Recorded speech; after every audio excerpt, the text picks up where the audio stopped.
Dumating na yung mga import na isda natin ngayong araw.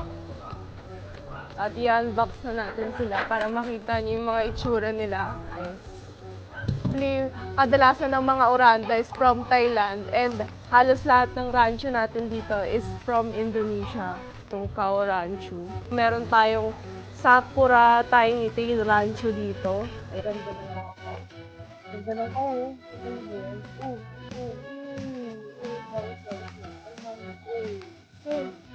Ganda lang natin yung yogurt na kawo. Oh, ganda. Meron pa siyang lipstick na black. Next bag is, ito naman tayo sa mga tiny tail. Kita niyo yung kapalit ng pulis niya. Part. Cute mo, cutie. Nalilikte. Nalilikte. Ganda. Ganda ng tayo. Oh! Uy! Bagat ng bagat. Ito kanina ito.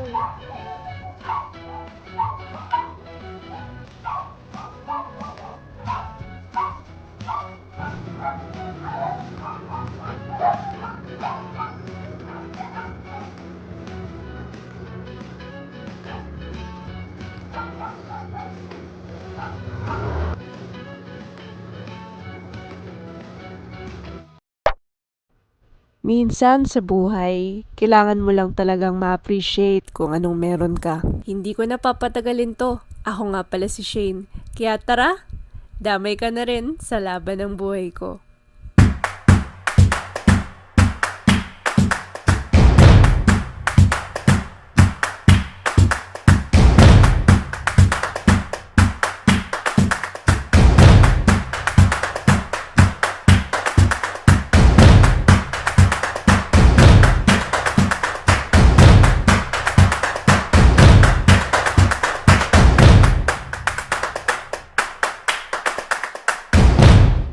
Ayan guys, so dumating na yung mga import na isda natin ngayong araw.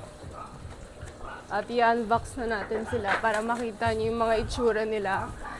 And ito na siya guys. So import tong lahat ng isda na to from Indonesia mostly. And yung iba, actually kadalasan ng mga oranda is from Thailand. And halos lahat ng rancho natin dito is from Indonesia. Kaya yun.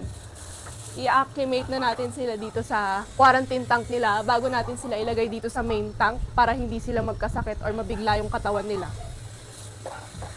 So, meron tayong dito mga Juvie Oranda and Juvie Rancho and Khao Rancho at SBST Oranda. At yung pinaka-latest edition ng Rancho Goldfish is ang Short Tail Rancho na bago lang din. So, pinakabagong labas talaga sa rancho is yung short tail rancho. Yung parang tiny tail. So, sobrang ikli ng tail nila. Kung makikita nyo, papakita ko sa inyo mamaya. So, ayun, i-acclimate na natin yung mga import na isda natin dito sa quarantine tank natin. So, bago nga natin ilagay yung mga isda natin dito sa main tank, kailangan muna natin sila i-double quarantine. Kahit na quarantine na sila ng mismong supplier natin. At ayun, meron tayong Khao Calico Rancho. Ayan, so ganyan yung itsura niya. So, i-acclimate na natin sila ngayon. After 15 to 20 minutes after acclimation, pwede nyo na sila makita at malagay sa main tank. So, naman yung Khao Rancho. Yan. Hihira lang to sa mga pet shop at sa ibang mga ano. Ayan. Itong Khao Rancho. Ito siya guys. Sobrang ganda na ito. And medyo pricey rin siya.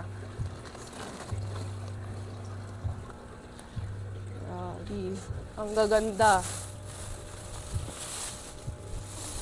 So, nandito yung mga short tail or tiny tail rancho natin kasama yung Tiger Oranda na SBST from Thailand. And also, meron tayong Sakura Tiny Tail Rancho dito. Ayan, sama-sama sila lahat. Kita nyo ang ikli ng buntot. Ewan ko nakikita nyo, pero mamaya makikita nyo. So, i-acclimate natin sila dito. Juvie pa lang nakikita nyo na yung ganda ng isang isda.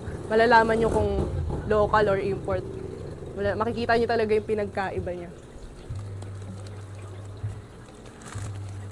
So yan, i-acclimate natin sila mga 20-30 minutes. Yan. Pero much better is siguro mga 25 minutes or 30 minutes i-acclimate natin sila. At pwede na natin silang pakawalan dito sa quarantine tank. Then after mga ilang weeks, pwede na natin sila ihalo dito sa main tank. Kasi pag hinalo natin agad sila dito sa main tank na to, baka may magkasakit or what, magkahawaan. And ayun, ayaw natin na ganun. At ayun yung iniiwasan natin. So far, okay naman silang lahat. At ayun, parang excited na sila umano sa pinaka-quarantine tank nila. So yung tank pala natin is 75 gallons and also nakacycle naman yung sump and all. Na-change water na rin natin para double ingat. Ito na, papakawalan na natin sila. Kita nyo, ang ganda ng mga cow. Ganda ng cow, oh. Kita nyo ba yan? Wait lang. Kalma mo. Ganda mo. Ganda mo. Ito pang isa. Ito pa, nakikita nyo. Grabe, lalakas oh. Grabe oh. Sige, okay lang yan. Dahan-dahan lang. Uy, kalma nyo. Harat ko pala. Harat nyo. Ang harat nyo. Oh. Ang ganda oh. Ang liliksi. Ganda lang mata nyo guys oh. Blue vase na ka oh. Ganda, ang liliksi. Oh. So this is the next bag. Cow Calico Rancho. Yan.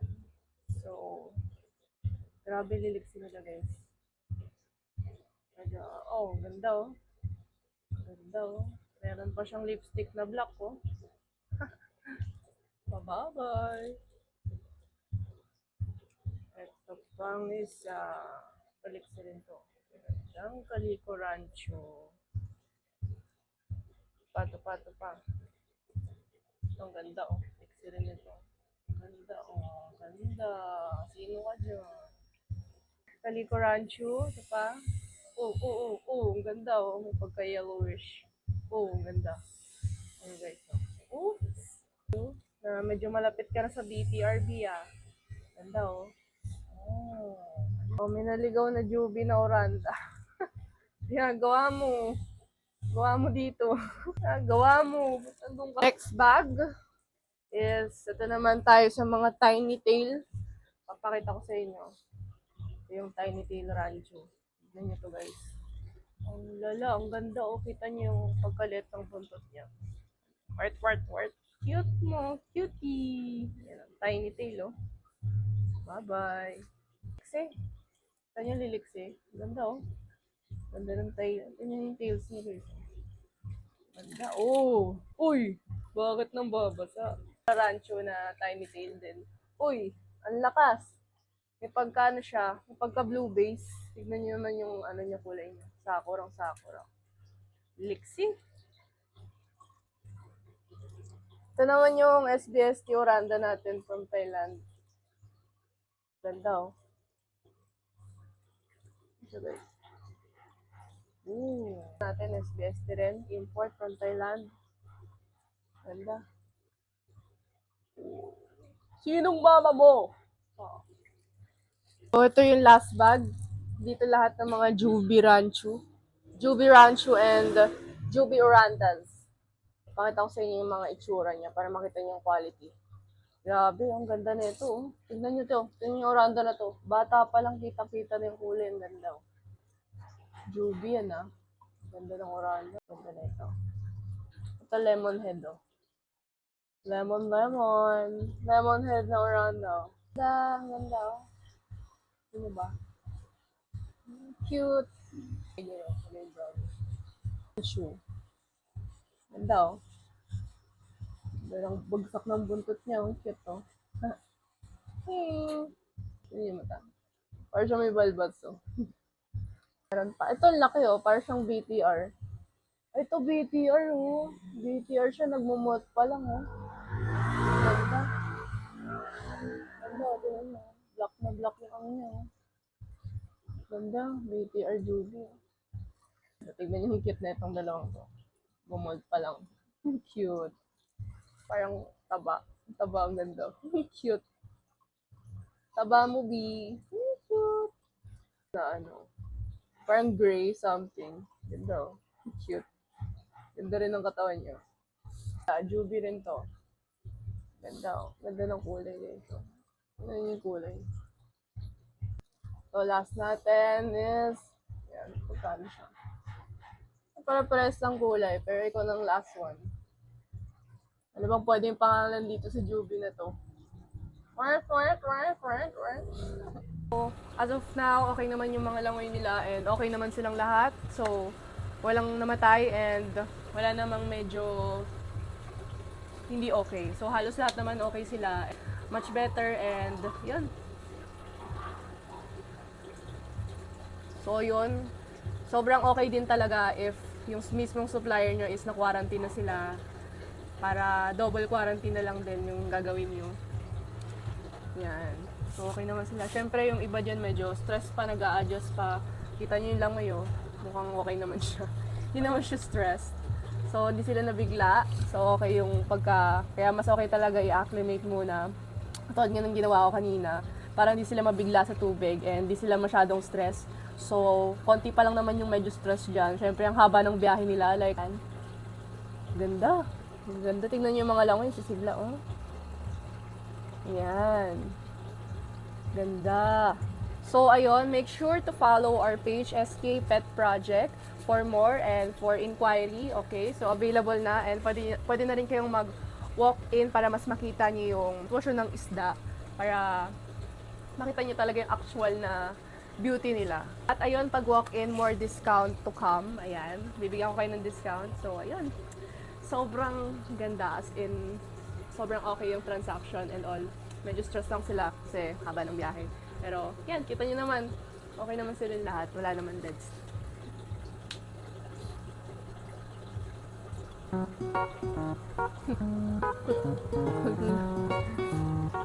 Kulit nila ko inito nyo kanina pa to. Kulit ng mga blueberries na pinaglalaro na. Cutie! Si Sakura, oh. Teo ka na malungkot. Mahal ka pa noon. Kanina pa to lang inulak ko yung kulit talaga ng mga cow-blueberries natin. Yan, more discount yan guys. Grabe. Cutie! Ito yung mga tiny tail natin. Lalaro na sila. Sama yung mga SBS Yoranda natin. Yan sila.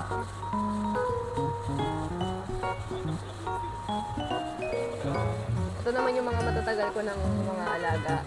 Mga breeder size natin na SBS Yoranda. Danger! Lalaki. So, yan. Lalaro na sila. Nag-stress pa yung iba ba at ayaw nila-adjust na. Bilis nila mag-adjust, kala na tama yung pag-acclimate mo. Ito ako naman yung thinking. Kaya mo Kaya mo, babe. Kaya mo dyan. Kaya nyo maganda. Ang kukulit ng mga kaw natin. Ang mga harap. Yung mga tiny tail natin. Ito kanino to.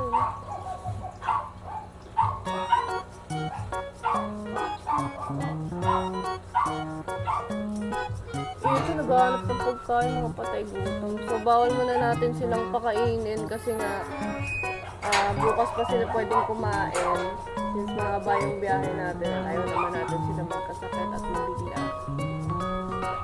Kung nakakapag-adjust naman na siya.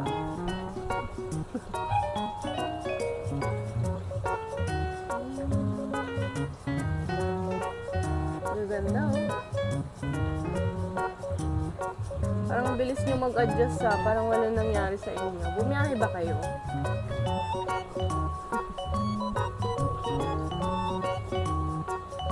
Nakakatawa naman itong mga isda na to. Parang hindi sila na-stress sa biyahe.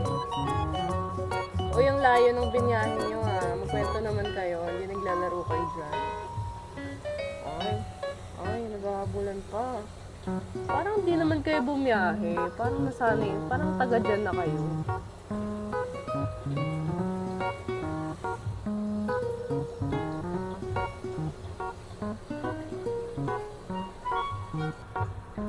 Grabe ang harap nyo.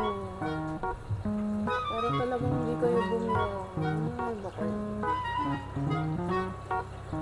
Kita nyo naman yung sisigla, oh. Parang hindi naman kayo bumiyahe.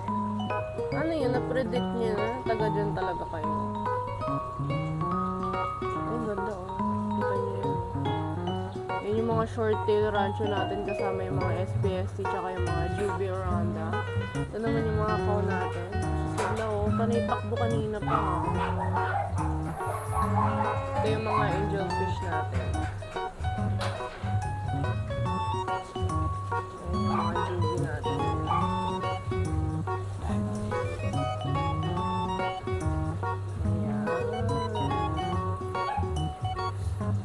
Si Sakura natin, no? Sakura Rancho. Parang siya may pagka-blue base. Nakukulit talaga pag mga blue base yung kaw, eh. Oo. Parang walang nangyari. Parang di bumiyari, ah. Nabakbuhan kayo, ah. Parang sa mga to. Parang na agad, no? Hindi kayo stress. Haba ng biyahe. Medyo haba ng biyahe. Pero yung kasama niya medyo okay naman. Ayan, pinagtitripan na siya din namin na. Ayan, okay na siya.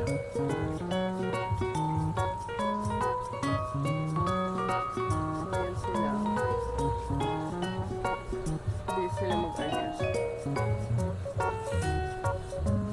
Sila sila dun. Drippings ka kanina ka pa. Sa'yo na ito.